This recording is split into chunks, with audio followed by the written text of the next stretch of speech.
a esta primera conferencia del ciclo de conferencias que ahora han organizado las facultades de Biología, Física, Matemáticas y Química, siguiendo o conmemorando el Año Internacional de la Luz y las tecnologías basadas en la luz. Sin que sirva de precedente y esperemos que continúe, pues nos hemos puesto de acuerdo las cuatro facultades en organizar esta actividad que pienso y estoy convencido que va a ser muy interesante para todos los asistentes. Vamos a comenzar la primera charla de hoy y va a presentar al conferenciante el profesor José Antonio Prado Basa, vicedecano de Innovación Docente de la Facultad de Biología. Muchas gracias, Franco. Bueno, pues el conferenciante de hoy es Enrique Fernández Forja, uno de los Enrique Fernández de la Universidad de Sevilla que tenemos. Enrique es licenciado en Física por la Universidad de Córdoba, doctor en Física, ha tenido estancias en diversos centros de investigación en Europa, creo que ha estado en Francia, en Alemania, me acaba de decir que ha estado en México, en China, en Canadá, o sea que como investigador pues tiene bastante de experiencia y actualmente es miembro también de grupos de investigación de teoría de grafos junto con personal de matemática aplicada. Él digamos que es experto en física cuántica. De hecho, si queréis seguirlo en Twitter, su nick es Cuentos Cuánticos, lo tenéis ahí, muy recomendable. Y como divulgador, pues también tiene uno de los blogs más importantes de divulgación, sobre todo en física, que es precisamente Cuentos Cuánticos, es colaborador de Naucas, una de las plataformas de divulgación más importantes que hay en español, y además es coorganizador de eventos como Ciencia Jotdown y Ciencia en el Boulevard. Y hoy pues hace un paréntesis en todas esas actividades que tiene y viene a darnos una conferencia y viene a darnos un paseo por el universo a lomos de un rayo de luz. Así que os dejo con él. Gracias, Enrique. Pues nada, muchas gracias a todos por venir y gracias a los organizadores por haberme invitado a inaugurar este ciclo de conferencias en el Año Internacional de la Luz. Y como os han comentado, pues yo voy a hablar sobre la importancia que tiene la luz para el estudio del universo. La luz, pues ya sabéis que es la principal fuente de toma de datos que tenemos por el medio, en condiciones normales, pues es lo que nos proporciona la mayor parte de la información que nosotros obtenemos de nuestro alrededor. Pero, como supongo que a lo largo de este ciclo os van a hablar mucho sobre la luz y sus aplicaciones en química, en biología, etc., pues yo no me he resistido a empezar a hablar de qué es la luz, que no es una cuestión trivial, porque la luz es una cosa consustancial con la naturaleza y el ser humano, pero hasta el siglo XVIII y XIX no tuvimos, y luego ya en el XX se lió la cosa un poco más, ahora entraremos en ello, pero no tuvimos una teoría que nos dijera qué era realmente la luz. Así que, para empezar, esto va a ser muy simple, van a aparecer ecuaciones, pero que no se vaya nadie. Y es, al principio, pues la luz, pues la gente la trataba, pues la luz, ¿no? Y ponía lentes y hacía juegos con rayos de luz que pasaban por una lente, por otra, y hacían lo que era la óptica, pero sin entrar en la naturaleza de la luz. Fue gracias a los trabajos de estos señores, entre otros muchos, este es Gauss, este es Faraday, este es Lenz y este es Ampère, que fueron los primeros en determinar las leyes fundamentales de eso que hemos dado en llamar el electromagnetismo, que es la teoría que explica cómo se comportan las cargas con los campos eléctricos y magnéticos. Y bueno, cada uno de ellos propuso una serie de leyes que eran específicas para unos determinados fenómenos, hasta que llegó un escocés, que es este, el señor Maxwell, que unificó todas las ecuaciones que había sobre el electromagnetismo en un conjunto pequeño y innumerable de ecuaciones. Él la escribió en un formato que creo que tenían 20 o 18 ecuaciones, nunca me acuerdo muy bien, y fue gracias a los trabajos de matemáticos como Gibbs y Heaviside que la redujeron al conjunto de ecuaciones que nosotros trabajamos, o que nosotros conocemos, que son estas cuatro ecuaciones. Ahora entraremos a describir, solo voy a describir las ecuaciones, pero es importante que tomemos un segundo para ver este conjunto de cuatro ecuaciones, porque estas cuatro ecuaciones controlan todo el electromagnetismo. Y esto es muy importante porque el electromagnetismo es la base de toda la tecnología que tenemos de telecomunicaciones, incluso las cocinas de inducción electromagnética funcionan gracias a estas ecuaciones, con lo cual esto es una gran obra del ser humano que fuimos capaces de describir todos los procesos electromagnéticos en un conjunto de cuatro ecuaciones, lo cual no está nada mal. Entonces, como todos sabremos más o menos, pues para empezar tenemos dos tipos de cargas eléctricas, que son las positivas y las negativas, y estoy seguro que todo el mundo sabe que cargas eléctricas del mismo signo se repelen y del signo contrario se atraen. Bueno, pues a partir de ahí todo se embrolla un poco y se introducen los conceptos de campo eléctrico y campo magnético. ¿Qué es un campo? Para aquellos que no saben de ciencia, porque me han dicho que hay gente que no sabe de ciencia. Un campo no es más que una particularidad que adquiere el espacio por el hecho de que haya algo que induce ese campo. Por ejemplo, si yo tengo una carga eléctrica aquí, el espacio a su alrededor adquiere la característica de tener campo eléctrico, que no es más que un agente, que se describe en términos matemáticos con vectores y tal, que si yo pongo otra carga a alguna distancia, el campo eléctrico le dice, oye mira, aquí hay una carga que es del mismo signo que tú o de distinto signo y tiene tal valor, con lo cual te tienes que atraer o te tienes que repeler. Es como un mensajero de la interacción. Entonces, este E es el campo eléctrico, la letra la pusimos bien, eléctrico E. Este B es magnético, aquí no sé muy bien por qué es, seguramente es la culpa de algún alemán. Y voy a pasar a describir estas ecuaciones, que hay símbolos matemáticos muy bonitos, y el que las sepa dirá, oh sí, yo me las sé.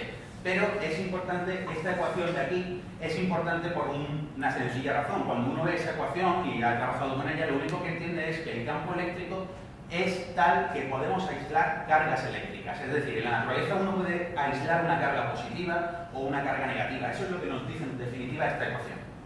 Y eso es porque esta ρ, que es un signo griego, lo único que es la densidad de carga. Y al final, si uno se pone muy tonto, puede llegar a aislar una única carga eléctrica.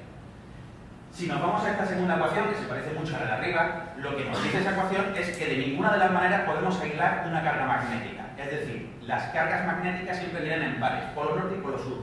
Nunca podemos separar el polo norte del polo sur. Esto no es una cosa, no hay ninguna razón por la que sea así, pero la naturaleza a nuestra escala funciona así. De hecho, en las teorías actuales se propone que haya monopolos magnéticos norte y monopolos magnéticos sur, pero nadie los ha encontrado todavía. Con lo cual, estas dos ecuaciones lo que nos indican es las relaciones que tienen campos eléctricos con las cargas eléctricas. De hecho, si uno indaga un poco más aquí, lo que nos está diciendo es que los campos magnéticos se crean por cargas que estén en movimiento. Pero eso vamos a entrar ahora dentro de un segundo. Las otras dos son un poquito más interesantes para lo que nos ocupa. Porque esto lo que quiere decir es un campo eléctrico que varía en el espacio, que es más o menos lo que quiere decir esta ecuación, corresponde con un campo magnético que varía con el tiempo. Y esto es importante. Si yo tengo un campo magnético definido en el espacio y en cada punto empieza a tomar un valor máximo, luego baja, luego sube, es decir, varía con el tiempo en cada punto del espacio, eso induce un campo eléctrico. Y esto es importante, porque aquí tenemos otra misma relación. Estas J son cargas eléctricas en movimiento, son corrientes eléctricas. Y entonces, lo que nos dice es que el campo magnético se puede crear o bien por corrientes eléctricas, es decir, cargas en movimiento, o por campos eléctricos que varíen con el tiempo. Y esto es importante. Esto ya es para los físicos, para los matemáticos. El electromagnetismo es muy importante porque además permite hacer cochinadas como esta. Estas son las mismas 4 ecuaciones escritas en un formalismo que lo que indica es, formas diferenciales, que lo que indica es la relación que tiene el campo magnético y electromagnético con el campo eléctrico, con el espacio-tiempo. Y además son la base para poder afrontar una teoría cuántica del electromagnetismo, que no voy a explicar, pero me apetecía poner esta fórmula porque me parecen muy bonitas. Son pocas letras. Cuando digo muy bonitas es que son pequeñas. Volviendo a las de antes, supongamos que nosotros tenemos un campo eléctrico y un campo magnético y que tenemos un campo eléctrico y un campo magnético que son variables con el tiempo. Y entonces vamos a obviar, no tenemos cargas eléctricas, por lo cual esta J no la vamos a quitar de en medio, es 0, y lo vamos a dejar así. Y entonces la idea que uno tiene, si uno ve esas dos ecuaciones, o si lo cuento yo, es, si yo tengo aquí un campo magnético que varía con el tiempo, toma distintos valores en función de distintos instantes de tiempo, ese campo magnético crea un campo eléctrico a su alrededor, que a su vez será variable con el tiempo. Como es un campo eléctrico variable con el tiempo, ¿qué ocurre? Que crea un campo magnético, que es variable con el tiempo. Pero ese campo magnético variable con el tiempo crea un campo eléctrico. Y si extendemos este chiste mucho, nos da la sensación de algo que se propaga. El campo magnético crea un campo eléctrico, el eléctrico un magnético, etc. ¿Y qué es eso en definitiva? Bueno, pues eso en definitiva es uno de los grandes descubrimientos del ser humano, y es que tenemos ondas electromagnéticas, que no son más que campos eléctricos y magnéticos que se propagan por el espacio, sin necesidad de cargas y tal, se propagan por el vacío. Y como toda onda, pues tenemos que la distancia entre dos picos de la onda, es decir, los valores del campo eléctrico y del campo magnético toman su máximo, es lo que se llama longitud de onda. Y eso es una característica importante. Entonces hemos visto dos cosas que os deben de dejar asombrados a la hora que son. Y es que el campo eléctrico y el campo magnético tienen tal particularidad que son capaces de propagarse por el espacio en forma ondulatoria. Y eso es importante porque nosotros nos comunicamos con wifi, ondas de radio, ondas de teléfono, que son ondas electromagnéticas. Y claro, la sorpresa vino al pensar, bueno, muy bien, ¿a qué velocidad se propagan las ondas electromagnéticas? Cuando uno obtiene las ecuaciones de las ondas electromagnéticas, la ecuación escupe una velocidad de propagación de esa onda, que casualmente viene a ser unos 300.000 km por segundo, número de sobra conocido, porque eso es la velocidad de la luz en el vacío. Y entonces dijeron, quieto, a ver si es que la luz es una onda electromagnética, y efectivamente así es. De hecho, cuando uno ve todas las posibles ondas electromagnéticas en términos de la longitud de onda, es decir, de la longitud entre dos de sus picos, lo que hace es el espectro electromagnético, que es una cosita así, ¿no? Entonces tenemos, para longitudes de onda muy largas, muy grandes, pues tenemos las ondas de radio, la radioeléctrica, la FM, la AM, esto de la radio del coche.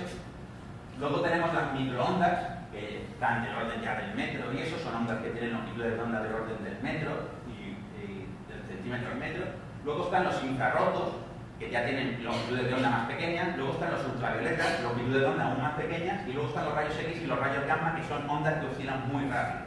Por tanto, tienen longitudes de onda muy pequeñas. ¿Y qué es la luz? ¿Qué es eso que nosotros somos capaces de detectar? Pues no es más, la luz no es más que una pequeña porción de este espectro electromagnético, que son ondas electromagnéticas que tienen longitudes de onda entre 700 y 400 nanómetros. Y el nanómetro es 0,00000000011, es decir, 8 ceros y un 1. Es una fracción muy pequeña del metro. Entonces, lo único que distingue la luz visible del resto de las ondas electromagnéticas es que nosotros tenemos unos detectores adecuados para ver esas ondas. Pero por lo demás son exactamente iguales, son ondas electromagnéticas. ¿Y esto por qué es interesante? Porque cuando uno adquiere conciencia de esto y se da cuenta de que hay distintos procesos físicos que emiten en distintas longitudes de onda, nosotros no podemos ver infrarrojos, no podemos ver ultravioletas, no podemos ver ondas de radio. Pero sabemos que hay cosas ahí fuera que están emitiendo en esas longitudes de onda. Entonces, ¿qué hemos hecho? Pues hemos creado ojos artificiales para ver en otras ondas electromagnéticas que no sean las visibles. En definitiva, siguen siendo luz. Y entonces nos encontramos que nos hemos hecho unos ojos, que son muy guays, que son de este tipo, de aquí. Por ejemplo, esto es un radiotelescopio, que creo que es uno de los que están en Canarias. Esto es uno de rayos gamma, para distintas longitudes de onda. Este de aquí es el Planck, que es capaz de medir en microondas, y ha medido una cosa muy importante, que es la radiación cósmica de fondo, que ahora entraremos en ella dentro de un poco. Este es el telescopio, ¿está bien hecho? Sí. Kepler, que tiene la ardua tarea de encontrar planetas fuera del sistema solar, es decir, está buscando en galaxias fuera de la nuestra otros planetas orbitando alrededor de estrellas, y ya ha encontrado alrededor de 1000. O sea, estamos encontrando exoplanetas que se llaman, pues todos los días, a puñados. Y luego tenemos este, que es el integral, que está el telescopio integral, que ve con rayos gamma, y está participado en gran parte por nuestro país. Creo que todavía seguimos pagando las cuotas. Y este es muy importante porque estamos estudiando procesos de muy alta energía asociados a la presencia de agujeros negros o estrellas de neutrones. Con lo cual, nos hemos inventado ojos, que nosotros no tenemos la capacidad de ver ese tipo de ondas electromagnéticas, para ver procesos físicos que están asociados a otro tipo de luz, es decir, otro tipo de ondas electromagnéticas con otras longitudes de onda. Y la pregunta es, ¿por qué tenemos algunos en tierra y otros en el cielo? Bueno, pues básicamente por esto. Porque si nos ponemos a medir cómo se comporta nuestra atmósfera respecto a la radiación electromagnética en distintas longitudes de onda, encontramos que nuestra atmósfera, para longitudes de onda muy pequeñas, es decir, rayos X, rayos gamma, ultravioletas, prácticamente absorbe toda la radiación. Afortunadamente, porque si no nos freiría la radiación y la vida no sería posible en este planeta, porque ese tipo de radiación interacciona directamente con átomos y moléculas y prohibiría la formación de moléculas complejas, como por ejemplo la ADN, que es una moleculilla que, quieras que no, hace falta para la vida. Luego, afortunadamente, fijaros que tenemos una caída y tenemos que nuestra atmósfera deja pasar justo en qué rango, en el visible, de 400 a 700. Por eso vemos la evolución nos ha dotado de unos ojos que son capaces de detectar la luz que nuestra atmósfera deja pasar en mayor parte. Bueno, no solo esa, también tenemos aquí una caída gorda y ahora entraremos en ese detalle, ¿no? Y entonces, pues luego tenemos en las ondas de radio para longitudes de onda intermedias y microondas y ondas de radio intermedias, y luego para grandes longitudes de onda, que son las ondas que utilizamos, por ejemplo, para enviar señales de radio y señales de televisión, nuestra atmósfera es totalmente, es como un espejo. Eso es bueno por un motivo, porque si yo quiero mandar señales de radio de aquí a Francia o a Alemania o a Japón, pues simplemente apunto con mi antena, rebota en la ionosfera, en la atmósfera y cae donde yo quiera que caiga. Con lo cual puedo transmitir mensajes. Tiene una pega, y es que las señales de radio del exterior también rebotan hacia afuera y no entran. Por eso hay veces que tenemos que poner detectores que estén fuera de la atmósfera, porque nuestra atmósfera es opaca a algunos tipos de radiaciones. Y bueno, la evolución también podría haber decidido que viéramos este tipo de ondas de radio. Afortunadamente no ha sido así, que podría haber estado la situación, pero hay un detalle interesante, y es que para detectar luz de una determinada longitud de onda, tu detector tiene que ser del orden, en tamaño, de la longitud de onda, o mayor. Nuestro ojo es mucho más grande que el nanómetro. Afortunadamente, la evolución no decidió que viéramos en ondas de radio, porque si no teníamos, sí que nos podían decir, ¿qué haces cabeza, no? Porque los detectores serían bastante grandes. Entonces, una cosa es, ¿y por qué nos empeñamos en ver en distintas longitudes de onda? Porque ver en distintas longitudes de onda implica ver distintos procesos físicos. Por ejemplo, si yo me concentro en ondas de larga longitud de onda, larga, por ejemplo, ondas de radio o microondas, o los infrarrojos o el óptico, que es lo que yo puedo ver directamente cuando yo miro una galaxia con un telescopio grande, pues yo veo una ampliación, pero básicamente es lo que yo podría ver a simple vista. Entonces, en ondas de radio y microondas me permiten ver procesos muy interesantes, y es que me permiten determinar la presencia de moléculas orgánicas en las nubes de gas interestelar que hay en las galaxias. Por eso podemos determinar si hay CO2, CO, moléculas con nitrógeno, etc. Por eso cuando alguien dice la NASA, porque siempre la NASA o la ESA ha descubierto que en la nube de tal sitio que está a 400.000 millones, me he pasado, de años luz hay CO2, y dices tú, bueno, ¿cómo? Pues lo han visto gracias a que somos capaces de ver procesos que solo se dan para esas moléculas en unas longitudes de onda que son del orden del radio. Si uno quiere estudiar el óptico, el óptico es muy interesante porque nos permite determinar cantidades relativas de átomos que conocemos bien, como son el hidrógeno, el helio, etc. Y luego si nos vamos al ultravioleta, a los rayos X y los rayos gamma, podemos ver procesos muy interesantes, como son los procesos de creación de estrellas y de muerte de estrellas. Incluso, si os dais cuenta, esta es la misma galaxia. Fijaros que aquí esto está brillando mucho en longitudes de onda de rayos X y rayos gamma. Eso significa que ahí está pasando un proceso muy violento y está justo en el centro de las galaxias. Hoy sabemos que en casi todas las galaxias, en el centro hay un superagujero negro que está agregando materia, es decir, la materia está cayendo hacia él a grandísimas velocidades, se calienta tanto la materia que empieza a emitir radiación en forma de rayos X y de rayos gamma. Con lo cual, gracias a que podemos ver en esas longitudes de onda, podemos determinar que ahí hay un bicho muy potente que está generando muchísima energía. Bueno, alucinante, a mí lo voy a quitar porque me emociono. Voy a pasar a la luz en cuántica y voy a empezar como empiezan los libros de texto de bachillerato, estudiando un sistema del siglo XIX que fue explicado a principios del siglo, que es lo que se llama el cuerpo negro. Pero antes de entrar con el cuerpo negro, pues nos podemos preguntar, ¿qué es esto? Y esto es una taza. ¿Y de qué color es? Es amarilla. ¿Y por qué es amarilla? Bueno, es amarilla porque le está pegando luz blanca y ese bicho está absorbiendo todas las longitudes de onda que no son el amarillo. El amarillo las rebota. Entonces te llega a tus ojos la luz que rebota en ese bicho. Y ese bicho es una taza amarilla porque está rebotando el amarillo negra. Con lo cual tenemos eso. Muy bien, pero eso es una interacción de la luz que recibe desde fuera, que rebota y entonces solo rebota el amarillo, el resto se absorbe y tú lo ves amarillo. Pero si uno se cree la física nos dice un tema con los cuerpos, y es que todo cuerpo, por tener una temperatura, emite por sí mismo, aunque esté a oscura, radiación electromagnética. Nosotros, que estamos a unos 36 grados y todos estamos sanitos, estamos emitiendo preferentemente en el infrarrojo. Si nos pusiéramos unas gafas de estas de jugar a juegos nocturnos de estos de guerra, pues nos veremos verdes, porque las gafas son así de web, pero lo que estaríamos detectando sería el infrarrojo, ¿no? Son las cámaras térmicas estas, lo que detectan es radiación infrarroja.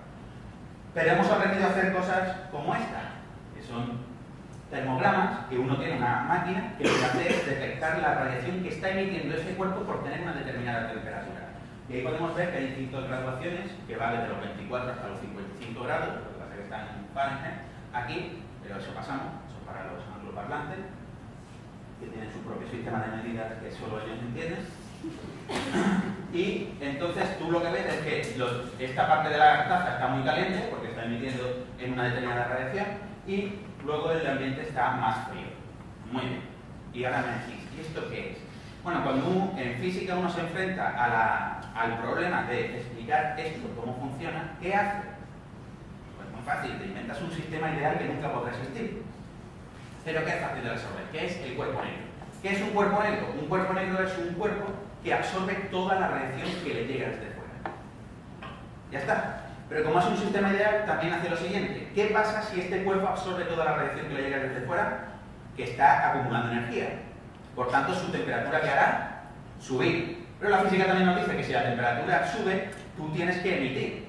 Entonces, como es un cuerpo ideal, todo lo que absorbe lo vuelve a emitir.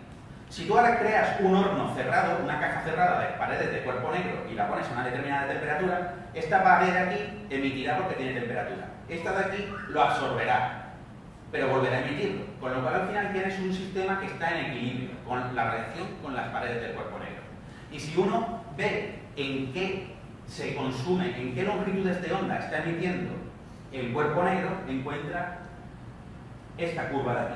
Esta curva de aquí lo que nos dice es: para esta longitud de onda estoy emitiendo esta cantidad de energía. Para esta longitud de onda estoy emitiendo esta energía. Para esta longitud de onda estoy emitiendo esta energía. Es decir, vemos que los cuerpos negros para todas las longitudes de onda emiten, pero no emiten por igual la misma cantidad de energía, sino que hay algunas que emiten más y otras que emiten menos. De hecho, aquí lo chungo es que aparezca esta joroba en esa curva. ¿Por qué? Porque los físicos estaban muy contentos de haberse conocido a principios del siglo XX porque decían, lo tenemos todo solucionado, muchachos, tenemos Newton, Maxwell y termodinámica. Estamos chupados, echarme problemas y yo los resuelvo. Y llegaron y dijeron, sí, pues toma, cuerpo negro, resuelve esto. Y entonces aplicaron las leyes de Newton, de Maxwell y de la termodinámica y lo que nos salía era que esta curva discontinua, que es lo que se llama la teoría clásica. Entonces, en esa curva discontinua lo que nos está diciendo es lo siguiente.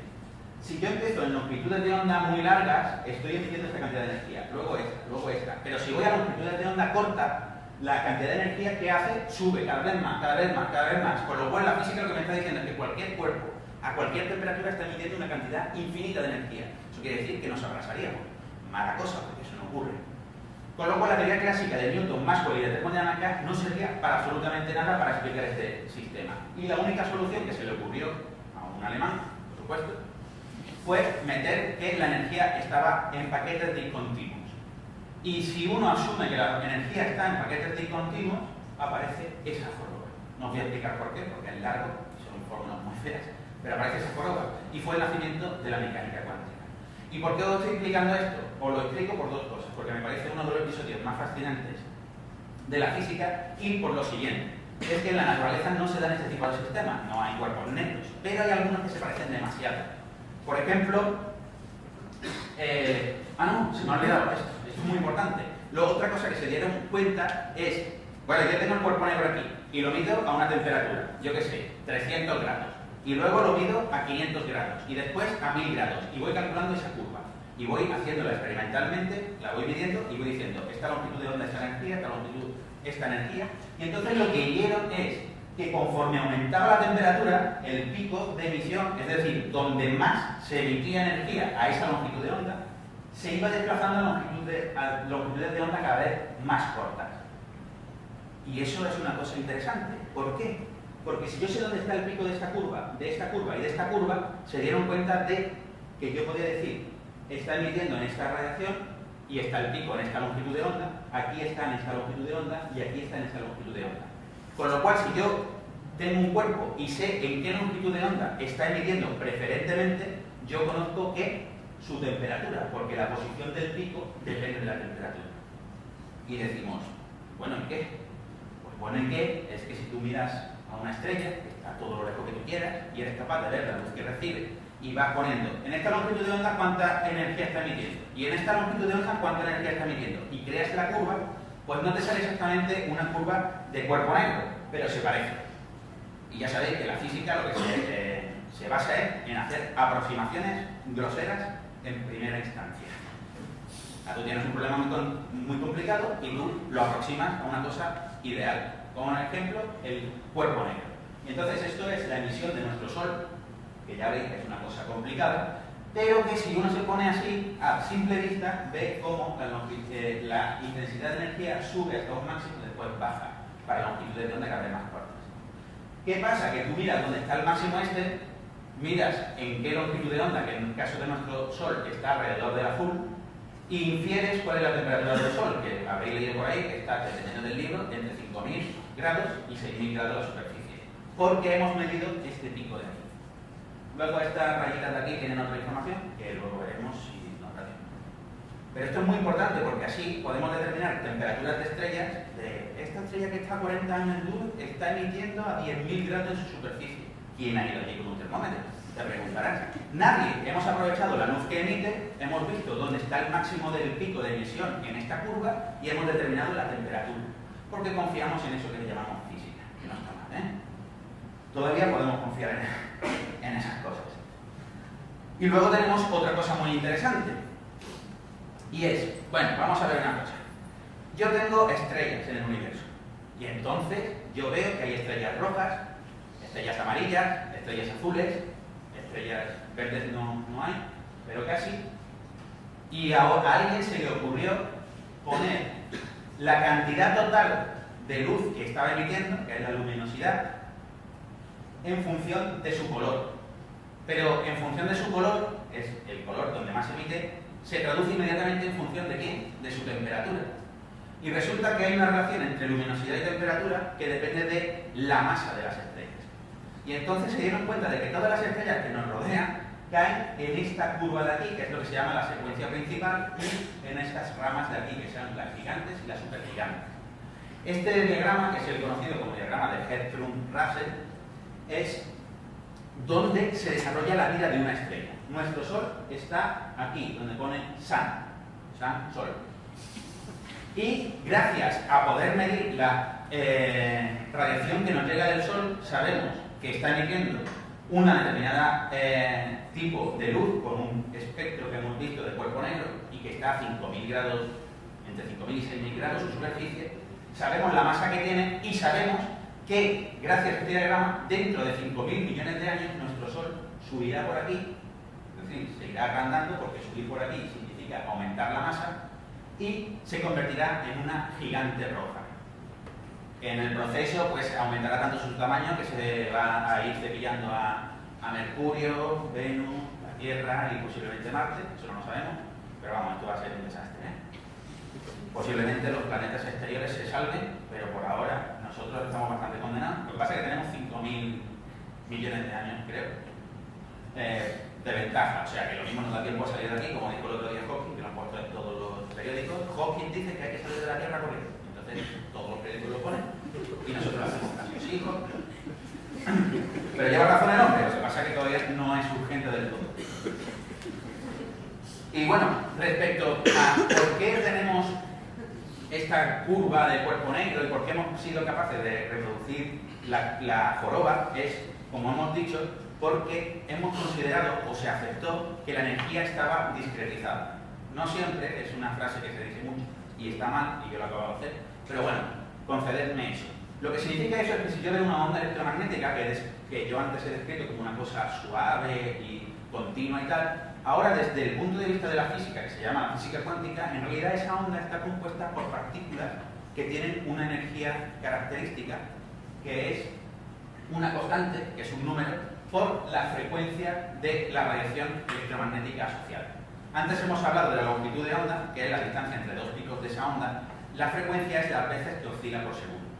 Resulta que longitudes de onda largas coinciden con frecuencias cortas. No, grandes también. No. Cortas. Lambda es por...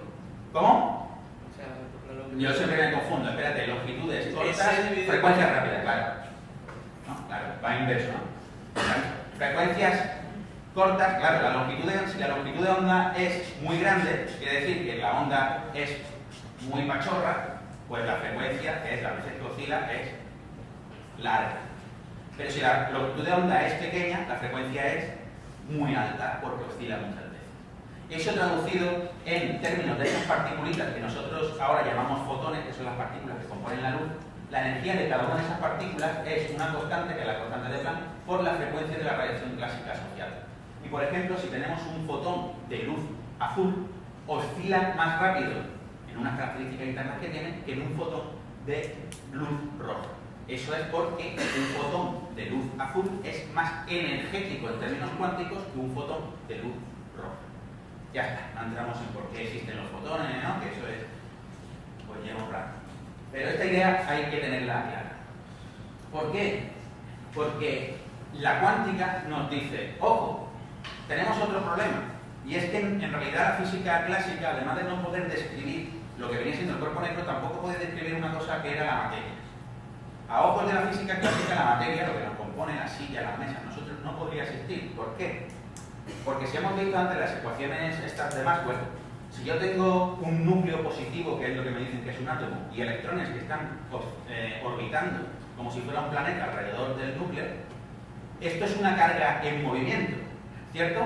Con lo cual está creando un campo magnético, pero como está en una órbita cerrada, tiene aceleración centrípeta, con lo cual está variando con el tiempo su velocidad o su dirección. Con lo cual el campo magnético que crea es variable con el tiempo. Y ya la hemos liado. Si creas un campo magnético variable con el tiempo, se crea un campo eléctrico variable con el tiempo y un campo magnético, con lo cual empieza a salir de ese sistema de que una onda electromagnética. Pero claro, esa onda electromagnética porta energía. Si porta energía, ¿qué quiere decir? ¿De dónde la está sacando? Del átomo. ¿Qué le pasa a este electrón? Pues que empieza a oscilar cada vez más cerca del núcleo hasta que cae al núcleo. Empezaría a ir en espiral hasta colisionar con el núcleo. Y eso lo haría en términos de microsegundos. Es decir, yo formaría un átomo y en microsegundos el átomo no sería estable, se iría. Y eso, pues sabemos que no es, porque estamos aquí. Entonces, cuando uno creó las leyes para explicar el cuerpo negro, luego las aplicaron para explicar los átomos. Y resulta que la cuántica, asumiendo que la energía se intercambia en paquetes discretos y se propagan en paquetes discretos, explicó la estructura atómica como una cosa que era: yo tengo el núcleo, yo tengo los electrones, pero la cuántica no me dice dónde están los electrones. Lo que me dice son las energías que puede tener el electrón. Y me dice, ojo, el electrón no puede tener cualquier energía que tú quieras. Solo puede tener unos distintos niveles de energía. La energía 1, la 2, la 3, la 4 y ninguna intermedia. Eso sí, si tú quieres pasar del nivel 1 al nivel 2, le tienes que proporcionar al electrón justo la energía del salto. Ni un poco más, ni un poco menos. Justo esa. Si quieres pasar del 2 al 3, justo esa. Y entonces, si veis esta animación, justo lo que nos dice es eso. Tú tienes ahí el electrón que está en el primer nivel, que está en este nivel, llega un fotón que tiene la energía de ese salto y lo sube al segundo nivel. Ahora vuelve a caer y emite el fotón que tiene justo la energía de ese salto. Ahora llega otro fotón y lo sube al nivel 3 porque tiene esa energía de ese salto. Cae al nivel 2, emite un fotón de la energía esta y luego vuelve a caer al 1 emitiendo del 2 al 1. Pero entre medias, yo no le puedo meter una energía intermedia y poner el electrón en una energía que esté por aquí en medio, porque eso, a ojos del átomo ese, no existe. Y eso es muy importante, porque gracias a eso se puede explicar luego, posteriormente, por qué ese sistema es estable, por qué no radia radiación electromagnética, etc. Y es uno de los milagros de la cuántica. Y esto es importante porque si uno tiene un gas, por ejemplo, de hidrógeno, y lo calienta, decimos, un momento, como está caliente, la física me dice que tiene que emitir en todas las longitudes de onda posibles. Y tú dices, ¿cierto? Porque los cuerpos negros que hemos visto, estas curvas tan bonitas, me dice, esta longitud de onda emite tanto, esta longitud de onda emite tanto, en todas. Sin embargo, cuando uno calienta un gas, esperaría que emitieran todas las longitudes de onda. Cosa que uno va al laboratorio, calienta un gas, deja que la radiación salga y ¿qué encuentra? ¿Encuentra esto? No. Lo que encuentra son rayas discretas.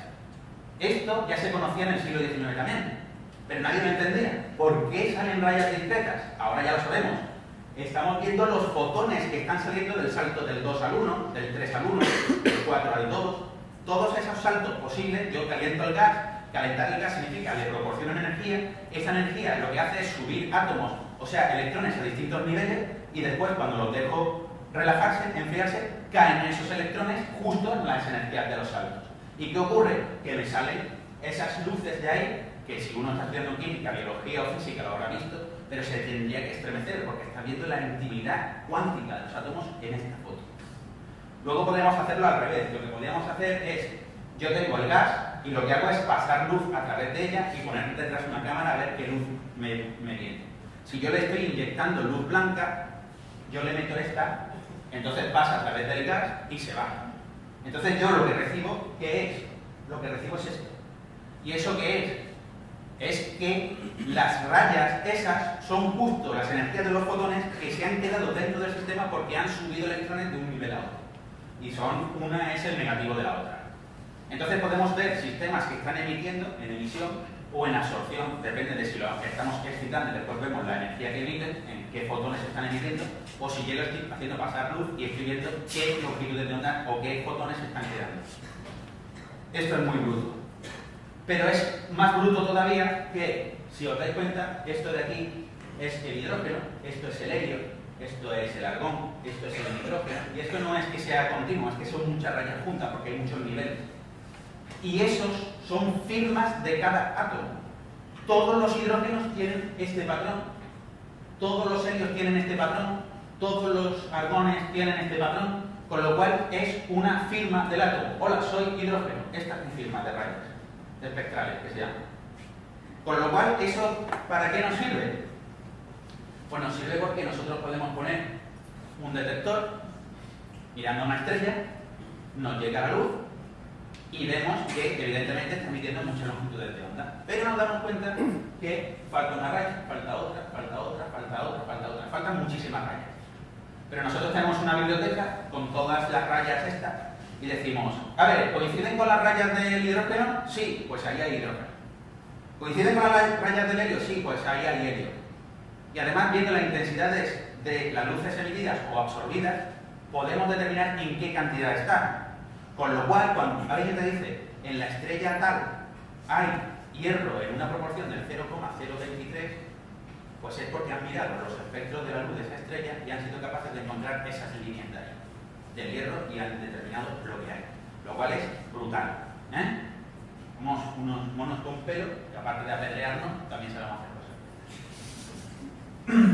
Antes he puesto las ecuaciones del electromagnetismo, ahora vamos a pasar a las ecuaciones de la relatividad general, que os recuerdo que este año se cumplen 100 años desde que Einstein se la sacó de la chistera.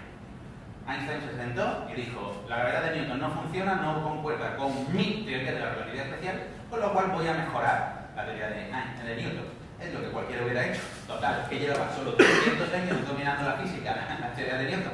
Pero ya sabéis que el amigo Alberto era un poco especialito y el tío era bastante de tiempo. La relatividad general es una cosa muy impresionante porque fue la primera vez que nos enfrentamos a que nuestro universo plácido, lo que llamamos espacio y tiempo, no es una caja inerte donde yo pongo las cosas, interactúan y la caja se queda ahí inerte y no pasa nada. Si ahora nos levantáramos todos y empezáramos a colisionar por aquí, a chocar, como en los conciertos de heavy, pues las paredes de la habitación no harían nada. La habitación quedaría como está. Pero la relatividad general nos dice, no, pues la habitación también saltaría con vosotros y también jugaría con vosotros con vuestros saltos. Si os concentráis más, se deformaría, si se diluye más, pues a lo mejor se expande, etc. Y eso es lo que nos dice la relatividad general, que el espacio-tiempo es capaz de responder a la presencia de otros sistemas físicos. En realidad responde ante las energías y los flujos de energía de otros campos, como electrones, campos eléctricos, campos magnéticos. Y las ecuaciones son estas, que básicamente ahí hay mucha letra. El alfa y el beta nos vamos a olvidar porque esos son matemáticas. 8 es una constante, pi es una constante, g es una constante y c es una constante, la constante de la luz, la velocidad de la luz. Con lo cual esto es un número. Pues ya está. 3, 7, 10 millones. Da igual. ¿Qué significan estas ecuaciones? Estas ecuaciones son lo que todos hemos visto alguna vez aquí. Esta G contiene toda la información geométrica del espacio-tiempo. Nos permite determinar longitudes, intervalos de tiempo, áreas, volúmenes, todo, cualquier información geométrica está contenida ahí. ¿Y esta T qué es? Esta T es la disposición que hay de energías y flujos dentro de una región del espacio-tiempo. ¿Qué me dice esa ecuación si la veo así? Pues me dice, la geometría está encadenada a las energías de las otras cosas de la física. Si yo cambio esto de aquí, cambia la geometría. Si cambio la geometría, cambio la disposición de energías, con lo cual tenemos una liada muy gorda. De hecho, nadie ha sido capaz de resolver completamente, de manera general, estas ecuaciones. Hemos sido capaces de resolverlas en algunos casos, una masa esférica y aislada, que es la solución de Schwarzschild y todo eso, pero no somos capaces de decir, estas ecuaciones, que son 16 ecuaciones en derivadas parciales cruzadas, es una maravilla, pues nadie ha sido capaz de resolverlo, y yo creo que no se podrá, o sea, pero a no ser que tengamos ordenadores muy gordos como los ordenadores cuánticos. Pero esta imagen de aquí es lo que se suele poner en divulgación o en libros de estos de Hawking, del universo y tal, pues nos dicen que el espacio-tiempo se compra para el Sol y pensamos que el espacio-tiempo es una sábana. No es una sábana, es todo lo que nos rodea. Pero lo brutal es que esta relación nos dice que la geometría, es decir, nuestra capacidad para determinar longitudes, tiempos, áreas, volúmenes, etc., está imbrincada y relacionada con el resto de energías que están en el universo, lo cual es muy, muy bonito. Pero hay una cuestión. ¿Qué ocurre si a mí ahora me pega por hacer así con este láser y tirarlo hacia arriba? Os prometo que está ahí el punto. Le estoy dando de verdad, Pues, ¿qué ocurre si tú decides saltar y escapar de la Tierra? Alguna vez hemos soñado esto o hemos pensado, quiero ser Superman, quiero volar. Pues que la gravedad te dice, ¿dónde vas? Tú sales con una velocidad inicial hacia arriba y la gravedad te reduce hacia abajo. ¿Sí? Bueno. Pero esto es luz. Y la luz nos dijo el amigo Einstein que siempre se mueve a la velocidad de la luz. No se puede reducir. Y además es muy alta, 300.000 km por segundo, chispa más o menos. Con lo cual, cuando yo tiro un rayo de luz hacia arriba, intenta escapar del campo gravitatorio, pues se va sin problemas. Pero aquí falla algo.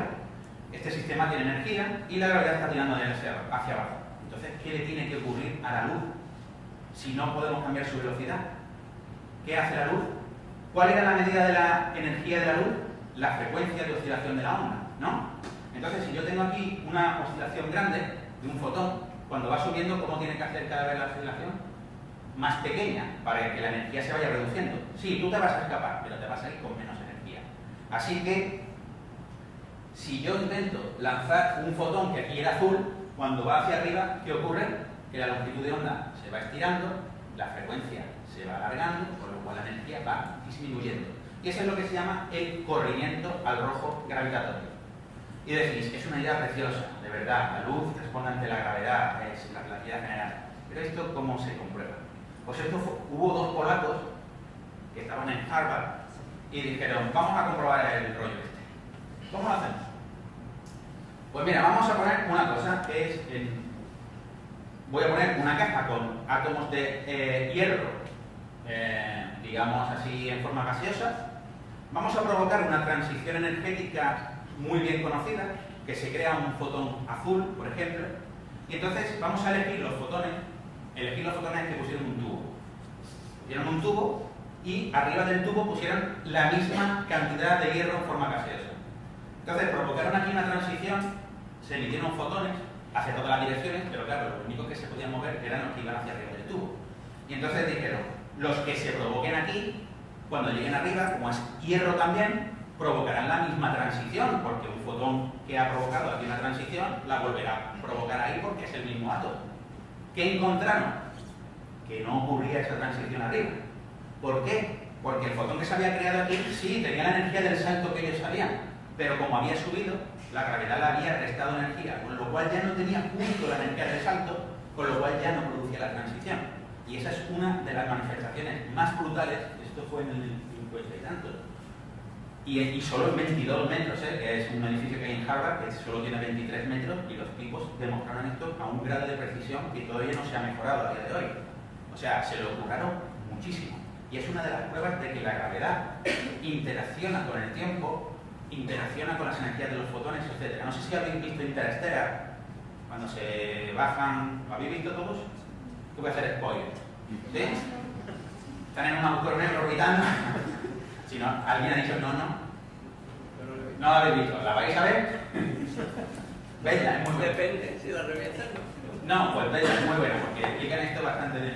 Hay una escena muy bruta cuando suben de nuevo a la nave y se encuentran con el compañero. Pero no voy a seguir por ahí.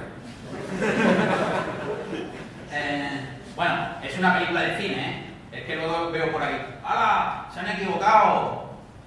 No han sido totalmente estrictos con la teoría de la relatividad general de Einstein en la ecuación 17b del artículo de tal. Es que es el cine, chaval. A lo mejor es por eso, sí. Aún así, os voy a decir que es la primera película del mundo, de la historia del mundo, que ha generado 4 artículos científicos publicados en revistas. Eso que se ve del agujero negro con todo el rollo que aquí alrededor, eso lleva un trabajo enorme y pusieron a un equipo de becarios a hacerlo. Y ahora, ahora son tipos famosos. Bueno, vamos a seguir luchando con esto del universo y de la expansión. Y vamos a hablar de eso que habéis escuchado, de que el universo se expande. El universo se expande. Impresiona, ¿no? Se expande de poco. Y vamos a hablar de la expansión del universo. Entonces, ¿cómo podemos conocer la expansión del universo? Bueno, pues los fotones van amablemente, o las ondas electromagnéticas van amablemente correteando por el universo, ¿no? Muy rápido, 300.000 kilómetros por segundo. Si el universo los contiene, como la geometría se puede deformar y se puede estirar y tal, pues decimos, ¿qué ocurriría? Vamos a pensar, ¿qué ocurriría si yo cojo el tema este del universo y lo estiro? Pues que dentro están las ondas. Y si yo tengo una onda que tenía una longitud de onda de azul o una frecuencia de azul, si yo la estiro el espacio-tiempo, pues estiraré también el fotón que está dentro. Con lo cual, la luz que inicialmente era azul, cuando se haya estirado el espacio-tiempo, pues se habrá convertido en roja, es decir, tendrá menos energía. Eso es una característica de un sistema que está con una geometría expansiva. La luz parte de una longitud de onda y acaba en una longitud de onda mayor, es decir, ha perdido energía. Y esto es otro ejemplo de corrimiento al rojo, este que hemos visto, gravitatorio, solo que muy bestia. Y entonces esto dio lugar a que los científicos o los astrónomos y astrónomas que estaban mirando, esto hubo muchas astrónomas involucradas, son las que se llamaban las calculadoras de Harvard, o de Princeton, no me acuerdo, qué universidad era, bueno, pero había un departamento completo que se llamaban calculadoras, que yo me creía que eran máquinas, pero no, eran mujeres que hacían cuentas. Muy bien, y muchas de ellas se dieron cuenta de que pasaba algo raro en el tema este de la luz que estábamos recibiendo de sitios lejanos. ¿Por qué? Porque imaginaros que nosotros tenemos nuestro Sol, que lo miramos y decimos, tenemos el patrón de rayas este. Hay hidrógeno, helio, no sé qué, porque nosotros sabemos dónde están las rayas y las podemos identificar. Ahora nos vamos y miramos una galaxia que está mucho más lejos. Y nos damos cuenta de que el código de rayas es el mismo, pero no está exactamente en la misma posición. Están todas las rayas un poquito desplazadas hacia este lateral, hacia el rojo. Pero es que miramos una galaxia más lejana y nos damos cuenta de que tenemos el mismo patrón de rayas, con lo cual deberían de ser los mismos elementos, pero no están en la misma posición, con lo cual decimos, o hay elementos nuevos o pasa algo. ¿Qué está pasando aquí? Que las luces que se emitían aquí, como el universo se está estirando, las longitudes de onda de esos fotones se están estirando también, con lo cual nosotros nos parece que están más cerca del rojo. Y eso es ahora una cosa que uno dice, vale, me lo creo porque tiene sentido. Pero esto, en 1929, en contra de toda una tradición milenaria de que el universo es uno, es estático, no tiene principio y no tiene fin, pues hubo un señor que cogió, se hizo una gráfica por la que a todos nosotros nos entenderían en cualquier laboratorio de física, incluido el de física general del primero, e hizo esto. Miró veintitantas galaxias de aquella manera, las tiró ahí en un plano y dijo, pues por aquí en mi capa parece que pasa una línea recta. Y eso significa que el universo se expande. Y dijeron todos, muy bien. Nadie le tosió, ni el propio Einstein, porque el tipo era abogado. Estuviera metido, además era abogado, era astrónomo, además de abogado era astrónomo, y tenía a su disposición el mejor telescopio de la época, que era el telescopio de Monte Wilson, un telescopio gigante para el estándar de la época, y el tipo dijo, pues el universo se expande. Claro, con esta gráfica tú ahora vas a cualquier sitio y dices, tengo una muestra de 5 puntos y hay una recta que parece que pasa por el medio. Es verdad que a lo mejor pasan 1000 más, pero esta mía, yo confío en ella. Y dicen, venga chaval, o chaval, hasta luego, venga, nos vemos. Pero afortunadamente hoy día tenemos este tipo de gráficas donde hemos sido capaces de mirar mucho más lejos que él, claro, estamos en el siglo XXI, y muchas más galaxias. Y pues ahí hay una nube que la he puesto esta cosa hecha, porque, claro, aquí pasa una cosa. ¿Qué ocurre si nosotros que estamos aquí, ahora viene alguien, un ser superior, Superman, iba a ser un chiste más delicado, pero Superman estira esta habitación? Iba a decir Dios, pero Superman está ahí. Y estira esta habitación. Si estira esta habitación y todos os separáis de todos, la pregunta es, ¿vosotros os habéis movido? Y todo el mundo dirá, yo estoy en mi silla. Yo no me he movido. Y entonces le pregunto a cualquiera, alguno que está en la esquina, y dirá, no, todos se han alejado de mí. Y no solo eso, sino que los que están más cerca se han alejado menos que los que están más lejos. Seguramente para ese señor, aquella chica, se ha alejado muchísimo más rápido que la persona que está a su lado. Pero es que si le pregunto a cualquier otro me va a responder exactamente lo mismo. No, el que estaba cerca se ha alejado poco, pero los que están lejos se han alejado más. Si se lo pregunto a todos y todos me dan la misma respuesta, implica dos cosas. Es que esto es un fenómeno que nos ha pasado a todos a la vez, y segundo, que no hay un centro. No hay alguien que sea el que se ha alejado de todo el mundo, sino que todos se han alejado a la vez de todos. Y ninguno se ha movido de su sitio. Es decir, que si yo tengo las galaxias y el universo se está moviendo, expandiendo, pues las galaxias se estiran, o sea, se separan unas de otras. Pero tenemos un problema. Eso estaría bien mirarlo, si solo pasara eso y miráramos las luces de todas las galaxias, todas caerían sobre una línea recta. Todas. Pero claro, las galaxias no están quietas, además se mueven. Nuestra galaxia está literalmente cayendo sobre Andrómeda. No os preocupéis, que va a llevar un buen rato, pero va a ser muy espectacular, ¿eh? El cielo, Andrómeda cubrirá el cielo y tal. Y las colisiones entre galaxias parecen mucho, pero en realidad, como están casi vacías, pasan una a través de la otra. Pero si uno mira las luces que vienen de las galaxias y las pone en un plano como este, pues evidentemente no todas caen en la misma línea recta. ¿Por qué? Porque las galaxias, además de separarse por la expansión, se están moviendo unas respecto de otras por atracción gravitatoria, porque giran, porque no sé qué. Si tú restas esas contribuciones de los movimientos peculiares de las galaxias, los que son propios de ellas, no por la expansión, todos estos puntos se meten en una línea recta. Y esto es una demostración increíble de que el universo se está expandiendo. Grandioso. Y todo vino de mirar la luz que estábamos recibiendo de distintas galaxias y ver que se estaba desplazando hacia el rojo. Todas a la vez. Y tanto más cuanto más lejos estaba.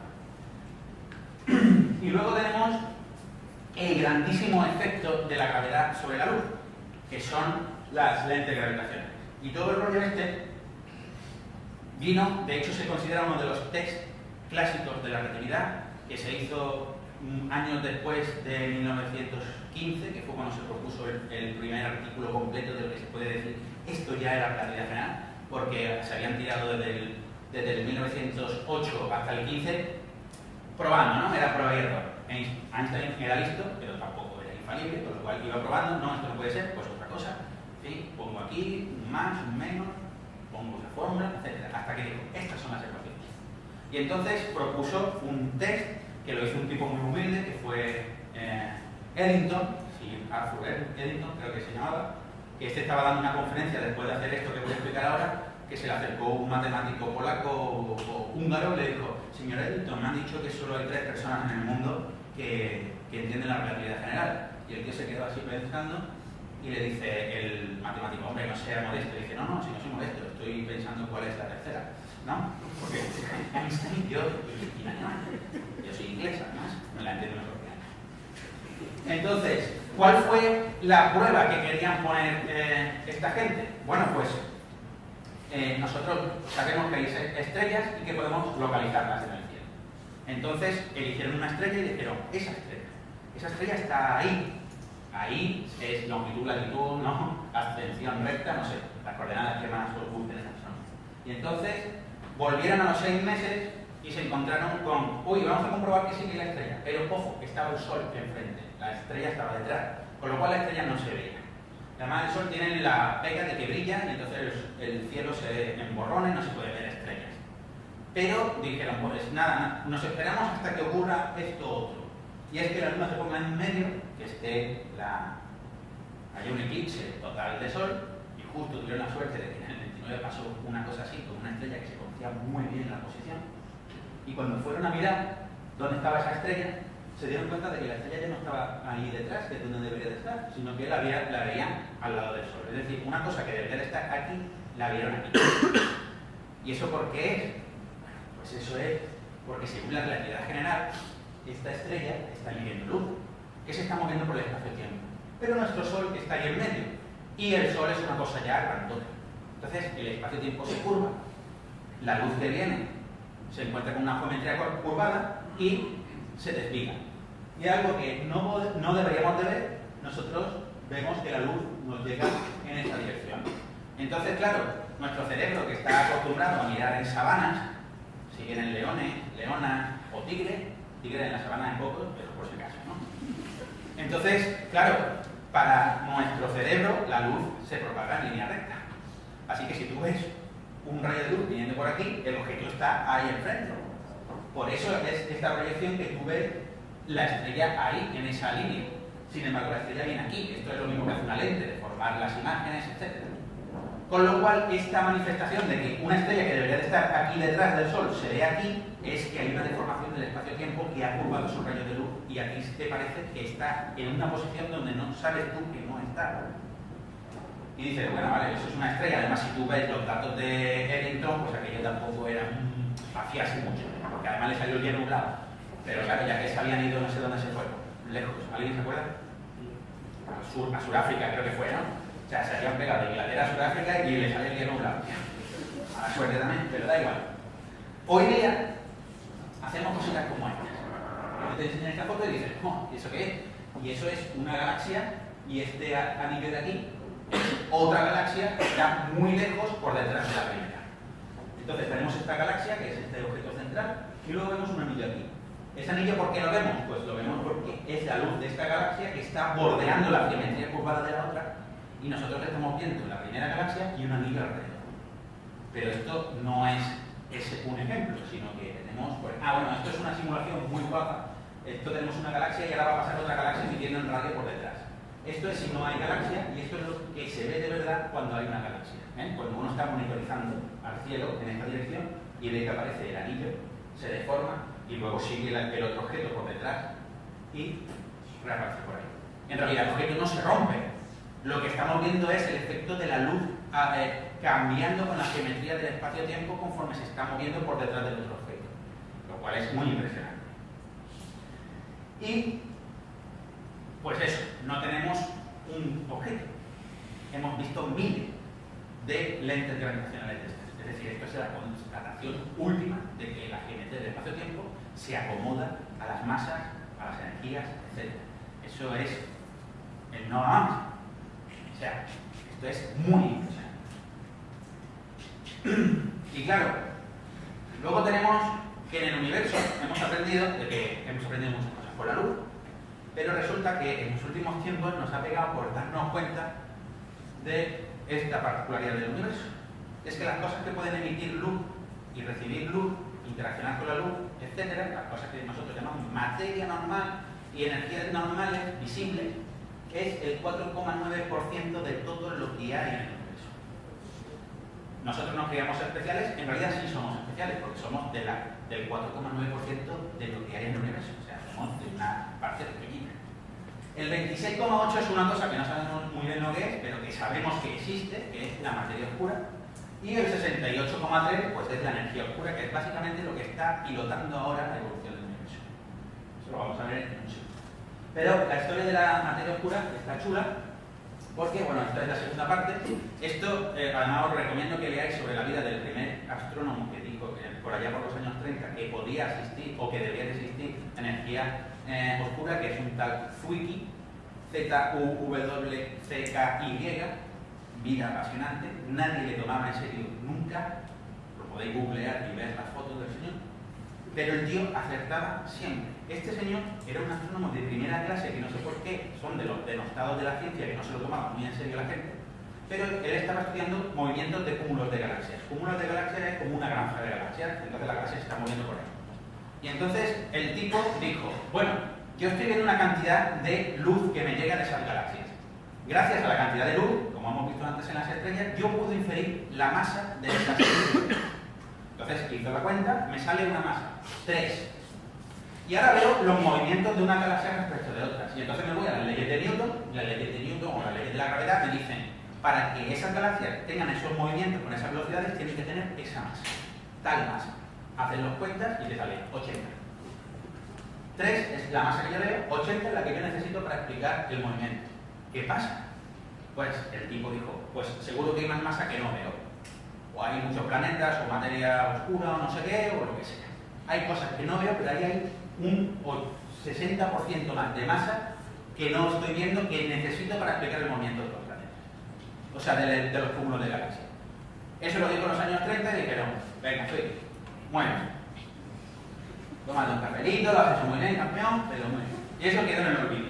Pero luego, una astrónoma americana, Vera Rubin, que yo considero que se le debería dar ya el premio Nobel, porque las evidencias de la existencia de materia oscura son suficientes como para dar el premio Nobel, lo que pasa es que hay politiqueos y no se lo van a dar muy fácil, estaba midiendo cómo giran las galaxias, la velocidad de rotación de las galaxias a distintas distancias del centro. Si uno estudia las leyes de Newton y sabe que en la galaxia la densidad de materia es muy fuerte, es muy alta en el centro y va disminuyendo hacia afuera, pues lo que espera es que la velocidad cerca del centro sea poca, cerca del centro de no gira, dentro de las ruedas no suelen girar, pero sube hasta un máximo, que está a una distancia más o menos intermedia, y después decae, hace una cosa así. Esto es lo que está predicho por la teoría newtoniana y la teoría de la dinámica, etc. Entonces dijeron, pues nada, vamos a comprobar que esto es verdad. Y empezaron a tomar datos y vieron que la velocidad se mantiene constante del centro hacia afuera. Es básicamente una línea recta, horizontal. Se mantiene constante. Y dijeron, eso significa que en realidad la densidad de materia no puede ser disminuir del centro hacia afuera, sino que tiene que ser casi constante en todo el rango de la galaxia. Con lo cual falta muchísima materia que yo no veo, pero que tiene que estar ahí para poder explicar la rotación de las galaxias. Y claro, evidentemente, eso no lo puedes decir si te pasa por una, porque puede ser un error de cálculo, no están midiendo bien las distancias, en astronomía es un tema complicado, pero cuando ya empieza a acumular datos y a medir rotaciones de toda la galaxia, y todas tienen velocidades, todas o casi todas, velocidades que están igual del centro hacia afuera, pues entonces la cosa cambia. Necesitamos más materia de la que vemos para explicar el movimiento de la galaxia. Entonces se propone la materia oscura. Todavía no sabemos lo que es, se está intentando detectar, hay teorías, modelos teóricos, pero nadie sabe nada sobre el tema. Y entonces, lo que sabemos es que está ahí, porque además tenemos imágenes como esta que son lentes gravitacionales, y esto ya es la respuesta definitiva. Porque uno dice, yo tengo esta galaxia, y la que está pasando por detrás es esta. Si yo hago los cálculos de la imagen que voy a obtener por lente gravitacional, solo con la materia que veo aquí, es decir, la deformación del espacio-tiempo que hace esta galaxia con la materia que yo veo, no me sale nunca esta imagen. Para que me salga esta imagen, es decir, esa deformación óptica de la luz que me llega y bordea la geometría de la galaxia, necesito muchísima más materia que no estoy viendo, con lo cual necesito. Son 3 evidencias de la existencia de materia oscura. Pero no solo eso, es que ya hemos refinado tanto el cotarro que ahora podemos ver galaxias colisionando. Y resulta que para explicar el movimiento de 2 galaxias que colisionan, las galaxias son básicamente estrellas, planetas y gas, mucho gas.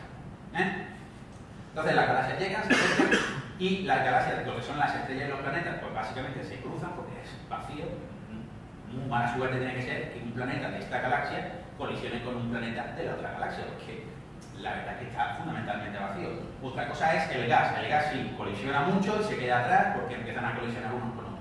Pero lo que viene siendo la materia se traspasa. Y ahora lo que uno hace es medir la velocidad con la que han salido los dos trozos de galaxias. Y la velocidad con la que salen esos dos trozos de galaxias no se puede explicar si no asume que hay mogollón de materia oscura que también es insensible la una a la otra porque no interacciona prácticamente con nada, ni con ella misma. Entonces se han cruzado y siguen acompañando a su galaxia. Con lo cual, gracias a los estudios de colisiones de galaxias, se sabe también que tenemos necesidad de mucha más materia de la que nosotros podemos ver. Así que las sentencias son absolutas acerca de la existencia de materia oscura, pero todavía no sabemos qué es. Y luego tenemos la energía oscura, que la mejor imagen que tenemos es esta. O sea, es energía oscura que está aquí. Pero el rollo procede más bien de aquí. Esto es la imagen de Planck de la radiación cósmica de fondo. La radiación cósmica de fondo es una predicción de la teoría del origen del universo, que está mal llamada Big Bang, pero es lo que se ha quedado, está ahí. No fue Big ni hizo Bang, pero da igual. Pero lo que predice esa teoría es que en determinado momento se liberó fotones, en determinado momento es 380.000 años después del origen. Se liberaron fotones en todas las direcciones.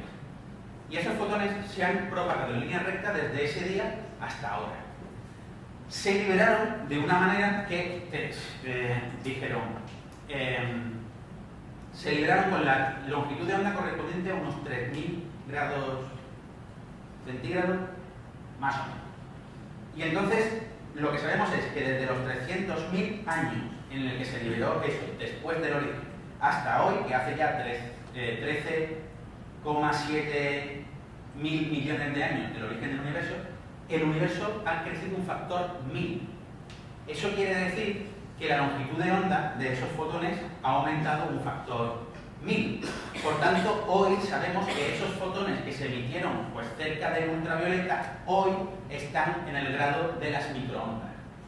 Y además, conociendo la curva de cuerpo negro, podemos decir que está alrededor de 3 grados Kelvin. Grados Kelvin está mal dicho, pero yo lo digo siempre. Grados sin Kelvin, o sea, 3 Kelvin. Kelvin es por encima del cero absoluto. Ya sabéis que las temperaturas pueden ser todo lo altas que queramos, pero no pueden ser todo lo bajas que queramos. Hay un límite físico y es lo que se llama el cero absoluto, que son unos menos 273,15 grados centígrados. Eso es lo que se llama el cero Kelvin. Pues estamos diciendo que la radiación que hay por ahí fuera, si quitáramos toda la materia del universo y solo nos quedáramos con esa radiación, estaría el universo a una temperatura de 3 Kelvin. Es decir, unos menos 212 grados centígrados. Es decir, fresquito. ¿Y esta imagen por qué es guay? Porque lo que nos está diciendo eso es que si el universo es muy homogéneo, que lo es, toda la radiación tiene que estar a la misma temperatura. Y entonces nos encontramos que diseñamos un aparato que se llamaba FIRAS, que en 1982 midió la temperatura en todas las direcciones del cielo de esta radiación de microondas. Y encontró que esto es muy fuerte, porque clava una curva técnica de cuerpo negro. El universo es el mejor cuerpo negro que tenemos por el momento. Y estos son los datos experimentales en rojo que están ahí puestos sobre la curva. Esto es muy bestia, porque esto nos dice que ¿dónde está este pico? En esta longitud de onda. ¿A qué temperatura corresponde? Y te dice a 2.72 Kelvin. Muy fuerte. ¿Y ahora qué hacemos? Pues perdón, volvemos aquí. Si todo esto estuviera a la misma temperatura tendríamos un problema, porque no podemos explicar el origen de las galaxias. Pero hay un detallito, un detalle simple. Esto está un poquito más frío, los rojos están un poco más calientes. Pero, ¿qué es un poco más frío y un poco más caliente? Pues es una parte en 10.000 o una parte en 100.000 sobre 3 Kelvin. Es decir, esta diferencia de aquí a aquí es una parte en 10.000 o una parte en 100.000. Es decir, el ser humano ha sido capaz de medir cosas que están a 3 Kelvin y medir diferencias de temperatura de una parte en 10.000 a una parte en 100.000. No está nada mal, ¿eh? No está nada mal. O sea que ahí dice, eso está muy caliente. Sí, sí, una parte en 100.000 o una parte en 10.000 por encima del 3. Y lo otro está por debajo. Pero si uno se pone a mirar esta gráfica, que es muy bonita, esta imagen, pues ve puntos fríos y puntos calientes. Pero la cuestión básicamente es, vamos a hacer una curva donde pongamos en distintas donde pongamos en distintas aperturas del cielo, es decir, yo voy barriendo el cielo con 1 grado, con 2 grados, con 90 grados, etcétera, y voy diciendo cuántos fotones me entran, 7, aquí 10 y no sé qué. Pues esto genero esta gráfica. Y esta gráfica es lo que se llama el espectro de potencia de la radiación cósmica de fondo. Esto es una traducción del mapa ese de colorines. Pero, y dicen, vale, no me interesa ahora mismo para mucho, pero ¿para qué sirve esta gráfica? Pues esta gráfica me da información muy relevante, porque me dice que de aquí, del pico más alto hacia allá, obtengo información de cosas que pasaron en el origen del universo. Y de aquí hacia acá me da información de cosas que pasaron que han pasado en la evolución y que han conducido a la generación de galaxias. Y voy muy rápido ya. Hay una cosa muy importante, y es la posición del primer pico nos indica la geometría a nuestro alrededor del universo. Básicamente nos dice que si cogemos un triángulo muy grande, si sus ángulos suman 180 grados, que es la geometría euclídea plana de toda la vida, más de 180 grados, que sería una esfera, o menos de 180 grados, que sería un universo abierto. Y eso está en correspondencia con la densidad de energía del universo y condiciona su evolución futura. La cuestión básica es que nuestro pico está en 1 grado. Y la teoría nos dice que si el pico está en 1 grado, nuestro universo es plano. A nuestro alrededor, los triángulos, por grandes que los cojamos, sus 3 ángulos suman 180 grados. Y eso es espectacular, porque resulta que solo hay una energía total del universo que da lugar a este caso de universo plano. Hay infinitas que dan este e infinitas que dan esta configuración. Y nuestro universo justo ha caído aquí, que solo hay una. Pero cuando uno hace la cuenta de qué materia estamos viendo, resulta que nos queda un 70% sin explicar. Si tú ves la materia visible y la materia oscura y la sumas, dices, hay un 70% de energía que necesito para explicar que el universo sea plano, que no encuentro por ningún sitio. Y entonces, mirando estos 2 picos, se puede establecer también, eso es otra prueba de la existencia de materia oscura, y nos dice el 28% es materia oscura. Pero aún así nos queda todavía que explicar un 70% de energía, más o menos, que hace falta para que nuestro universo sea plano. Y entonces, ¿qué hicieron? Pues se encontraron con una sorpresa. Bueno, ojo, es que esta curva, si cambiamos las proporciones de materia y energía oscura, cambia sustancialmente. Por ejemplo, eso es lo que pasa aquí. Eso es cambiando las proporciones de materia y energía oscura. Es decir, que en función de cómo sea esa curva, podemos inferir cuánta materia y cuánta energía oscura hay. Pero lo gracioso de esto es que uno se puso a mirar, porque sí, estrellas supernovas por ahí, por distintas galaxias. Las estrellas supernovas son estrellas que están explotando y son tan brillantes que compiten en brillo con la propia galaxia que las contiene. Ya veis, esto es el centro galáctico y eso es una estrella supernova y los brillos son comparables. Ahí tenéis 2 fotos de una galaxia, que es una galaxia, la Wilbur creo que es, que está con una supernova y sin ella. Está exagerado, ¿vale? Pero ahí se detectó una supernova y hoy día miramos al cielo buscando supernovas. Y resulta que ¿por qué es interesante mirar a las supernovas? Porque si tú miras a las supernovas, hay una de ellas, un tipo de supernova que se llama el tipo A1, que sabemos exactamente cuánta energía emiten en la explosión. Es como si fuera una bombilla de 100 vatios. Tú una bombilla de 100 vatios sabes que emite 100 vatios. Entonces, si yo tengo la bombilla de 100 vatios aquí, yo la veo que brilla de una manera. Si la llevo un poquito más lejos, veo que brilla un poco menos. Me está llegando menos energía, menos potencia. Si la pongo más lejos, yo sé que voy a verla menos brillante. Y hay una relación entre el brillo que yo recibo y la distancia a la que está. Con lo cual, si yo sé que es una bombilla de 100 vatios, pero a mí me llegan 30, yo sé a qué distancia está esa bombilla de mí. Es una proporción de cuadrado de distancia que eso es. Pero la cuestión está en que nuestras bombillas de 100 vatios del universo son esas supernovas especiales tipo A1. Y entonces unos dijeron, bueno, pues vamos a ver dónde están esas galaxias. Como sabemos que el universo se está expandiendo, pues vamos a ver cómo eran hacia el pasado. Y entonces eligieron hacer lo siguiente. ¿Qué ocurre si el universo se está expandiendo? Que en el pasado como la gravedad, todo estaba más junto, había más gravedad y estaban tirando las cosas unas de otras, ¿cómo tenía que ser la expansión? ¿Más rápida o más lenta que ahora? Más lenta, ¿no? Porque había más gravedad tirando, no estaban las cosas tan diluidas.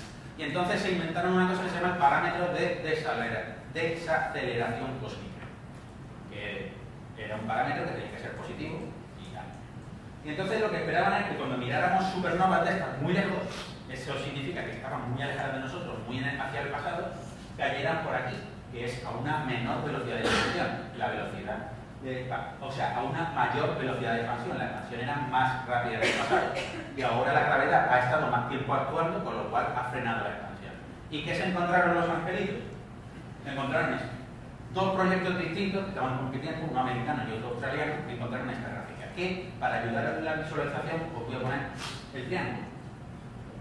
Los puntos que se esperaban, todos aquí, porque la velocidad de expansión se esperaba que fuera más rápida en el pasado que ahora, que hay más tiempo que la gravedad ha estado intentando frenando, ahora resulta que antes la velocidad era menor. Eso quiere decir que ahora la expansión es más rápida que antes, a pesar de que la gravedad ha estado más tiempo intentando frenarla.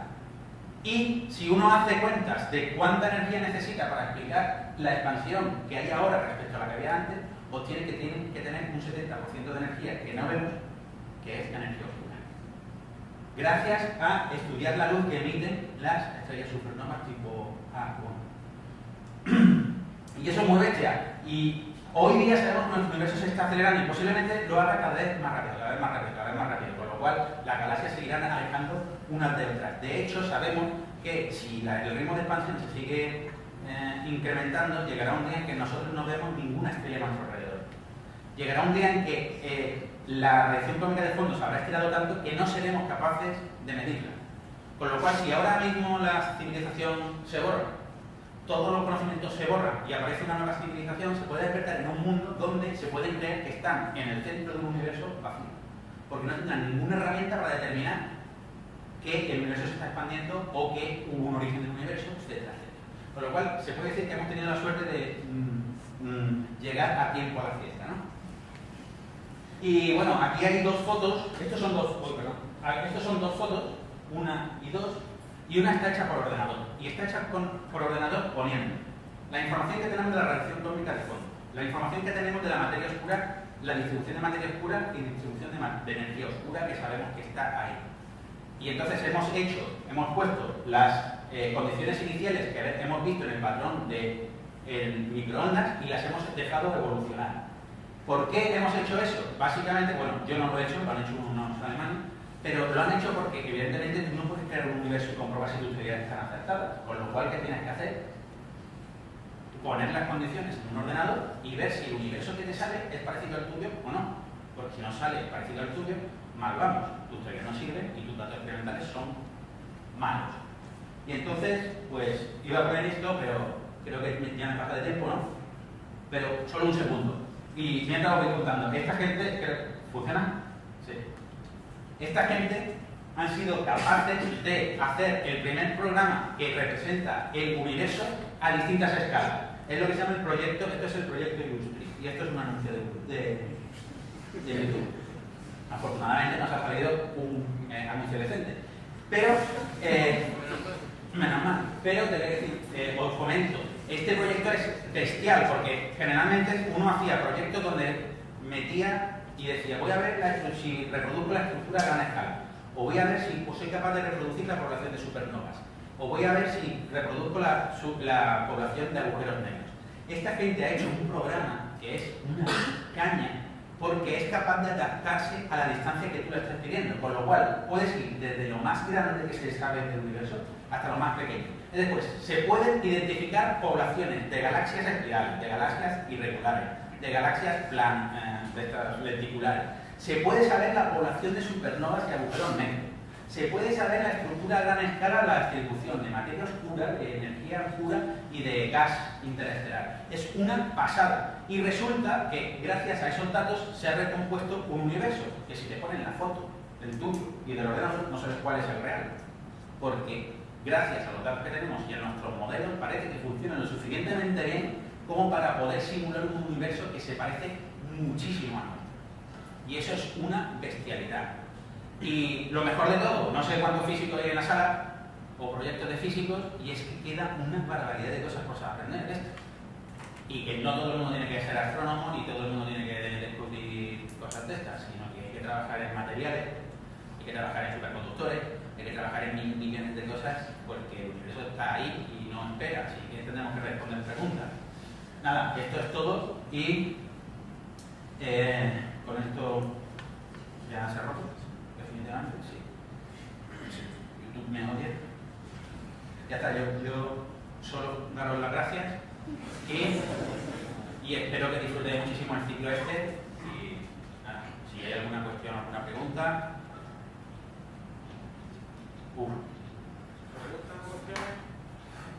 ¿No hay ninguna?